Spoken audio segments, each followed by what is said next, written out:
What is it that makes us leaders, successful leaders? Communication skills. If you know how to build a great signature story, people will want to listen to you. How many people in here are willing to admit they talk to themselves? Raise your hand. Now keep your hands up and look at the people who are not raising your hand. It doesn't count, you raise your hand now. And I charge you to go from invisible to unforgettable. Starting today, each and every one of you are tomorrow's leaders. Every single one of you. Did you know that leaders can actually make people jump out of a trench and run into gunfire? A manager can't do that. I came here today with an invitation to listen to him, but it did not take very long for me to make a decision, and I'm going to have Matt speak to our National Association of Professionals because I really believe he's going to bring something to our table that I want everybody to hear. There was a little village in India that backed up to the mountains.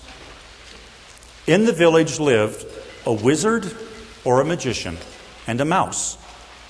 The mouse lived in perpetual fear of the cats in the village. The magician took pity on the mouse and turned it into a cat. Almost immediately, the cat began to live in fear of the dogs. The magician turned the cat into a dog.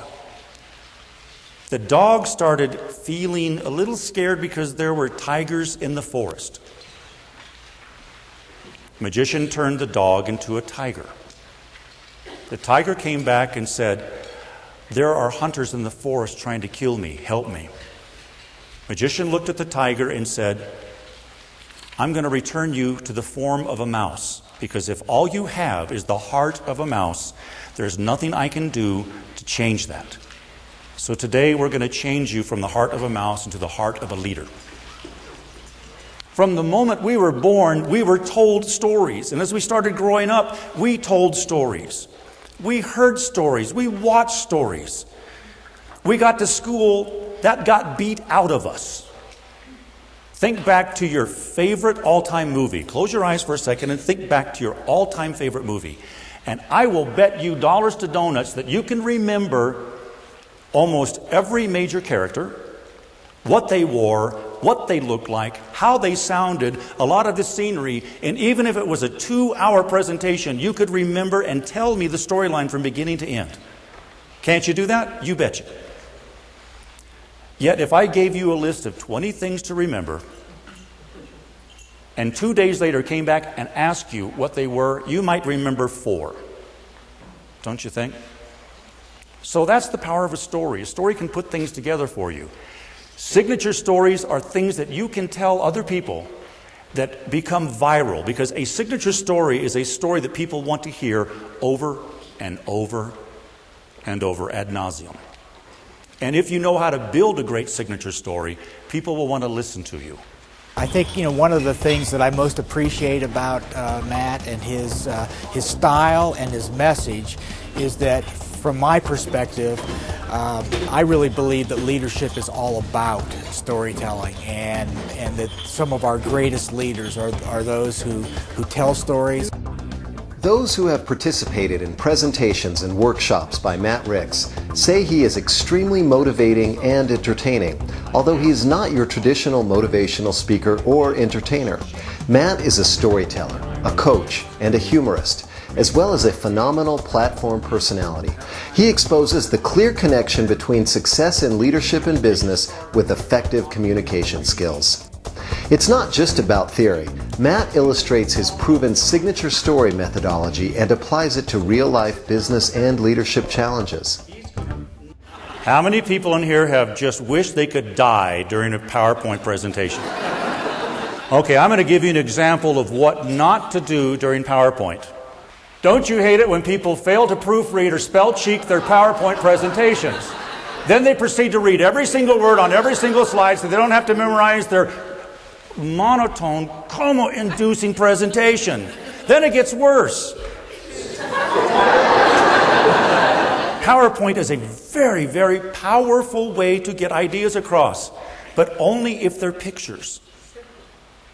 If I was going to try to describe an absolutely spectacular, breathtaking sunset somewhere, I could stand up here and use every word I know and it still wouldn't work. So, something like that. What do you think? You know why that is so cool? I mean, it's beautiful. It's just south of a little place we call Yellowstone.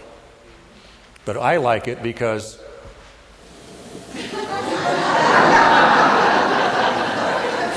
if you want an entertaining message that people will enjoy, they'll have a little humor in it, and they'll take away something that's important, that's a good choice. I was trying to call a speakers bureau in California, and I thought I knew the number. And I dialed the number, but I got a wrong number. And it was this lady's answering machine, and I absolutely loved it. Here was her message. Hi, this is Kathy. Please leave a message at the tone. I'll get back to you as quickly as I can.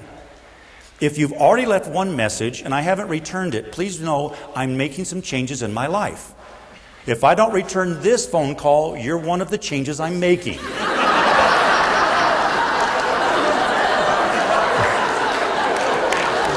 At the end of the day, it's all about results after the presentation.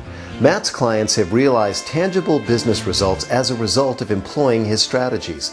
One recent CEO describes Matt's approach as his unfair advantage, after seeing revenues improve by 300% in a down market. If asked for references for a professional speaker or leadership speaker, Matt would be one of the tops on the list. His comments today mentioned that he's not a motivational speaker, but he's clearly somebody that can get a message across and help people learn in a very simple way how to better fine-tune their leadership skills. You remember the really good, the really bad, and everybody else in between is white noise. They are inconsequential. You don't remember them. They pass through your life. You don't even know. Which one do you want to be? And I charge you to go from invisible to unforgettable, because I hope you rub off on me. I hope you rub off on me. I hope you rub off on me. I hope each and every one of you rub off on each other.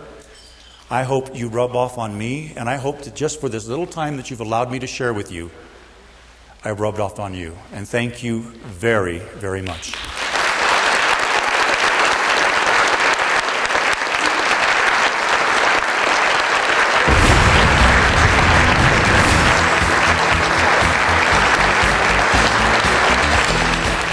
Come on, do it. I'm not joking. You do it, or I'll be picking on you.